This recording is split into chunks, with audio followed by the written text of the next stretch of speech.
Hi, so today I'm going to show you all the different bits of kit that you need to get started with embroidery. So if you've never done it before, there are a few things that you should think about buying to really get you started. So the first thing is a pair of scissors, or actually probably two pairs of scissors. So you're going to want a big pair like this to cut out your base fabrics and to trim any shapes that you're using for applique. And then it's much easier to have a smaller pair of scissors or thread snips to trim your threads as you're sewing. I'd really recommend keeping your sewing scissors separate from your household scissors. So if you just use normal scissors, you'll find that if you're also using them for things like paper, the blades get blunt really quickly. So keep a pair of scissors just for your sewing. Then the next thing that you're going to need is an embroidery hoop. So these come in lots of different sizes, depending on the size of the project that you're working on. And you can use these to keep your fabric taut and tight while you're sewing. And that means that you're not going to get any buckling on your fabric as you stitch. You can use these over and over again, or as we do with a lot of our hoop art projects, you can actually mount your hoop art in the hoop afterwards with some backing fabric. So if you're using one of our kits, then all of the materials and the hoop will come with this already. But actually, if you're just sewing by yourself, then you're going to want a couple of these to keep your fabric nice and tight. They do also come in a couple of different styles. So this is a traditional wooden hoop, and this is a spring-loaded hoop. So you can just see, it depends what suits your style and what you're sewing as to which one you prefer to use. Then coming on to actually starting the sewing, you are going to need some needles. So these come in different sizes and types. So this is an embroidery needle, and that has quite a wide eye, and that means that you can use stranded thread in there quite comfortably.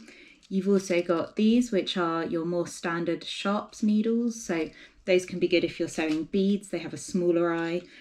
And you've also got things like tapestry needles, which have a much, much bigger eye, but you could use those for really thick pieces of wool or threads. The other thing you're going to need to think about is how you actually transfer your design onto your fabric. So there are lots of different ways of doing this. I like to use a heat erasable pen, which is a bit like a felt tip, and that you can draw on, and then when you've finished your sewing, you can use an iron to iron it off. There are also ones that fade in the light, so just over time they'll fade naturally. You've got things like tailor's chalk, so these are tailor's chalk pencils. So you use those like a normal pencil, and then when you finish sewing, you brush off any chalk that's left. Or quite often in our kits, we use graphite paper. So this comes in different colours. This is a black and a white, depending on the fabric you're transferring to. And you use this just like you'd use a carbon paper. So you put the chalky side onto your fabric, you put your template on top, and then you draw over the template, and that transfers a line to your fabric. So talking about fabrics, what fabrics are you going to want to use? Really, you have got a lot of options here, so I'm just going to show you a couple. So this is an even weave fabric. So this means that the fabric is very evenly woven, funnily enough, and that means it's really good for things like cross stitch or anything where you want your stitches to be kept nice and regular. So it gives you a bit of a background to do that. You've also got a whole range of cottons that you can use. So this is a calico, it's quite a coarse fabric, but it's really good for sampler work, or if you just want to try something out. It's reasonably cheap to buy, and it just means that you can kind of use as much of it as you need. You've then also got something that you might use for a more refined piece of work. So this is a fine cotton lawn. You can see it's a much brighter white compared to the calico. So the calico is a bit of a creamy colour, but this is a really nice backing fabric. Depending on what you're sewing, you might also want to use linen, silk. There's lots of different options. So the main thing is to use something that you feel comfortable with. And then you're going to need some threads. So the most commonly used thread is probably stranded cotton. So these come in a range of colours. They come on skeins like this. You can get them in colours or variegated, or even threads that kind of change colour quite dramatically as you go. So that's where I would start. There are lots of other threads. I could do a whole video on threads, so stranded cottons are the best place to start. You will probably also want to think about how you store those. So as you start to unwind your skeins, they can become tangled quite quickly. So in our kits, we include these little card bobbins. They're really good for winding your threads onto and stopping them from getting tangled. You can also get plastic bobbins, which you can then store in a folder like this.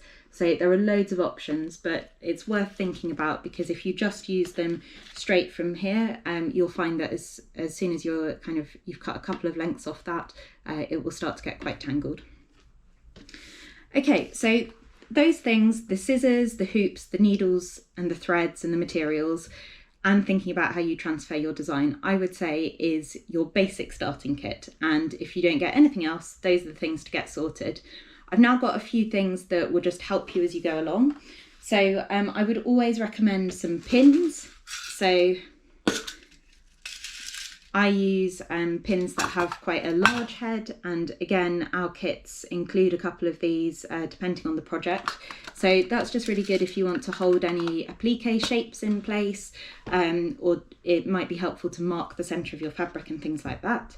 I'd also suggest a pin cushion, just so you don't end up stabbing them in the arm of the sofa or anything like that. So a pin cushion is just handy so that you've got some to hand. I would also suggest a tape measure. So again, these come in lots of different kind of formats. You can get ones that reel up automatically. I quite like a very traditional tape measure.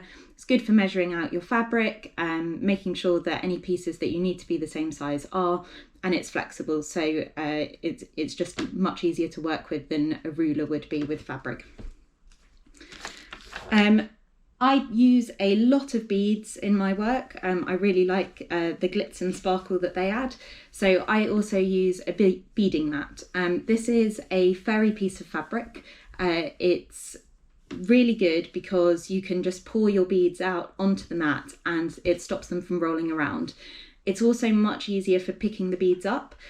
So actually to put your needle onto a bead on the mat is much easier than using a hard surface. So I really like these.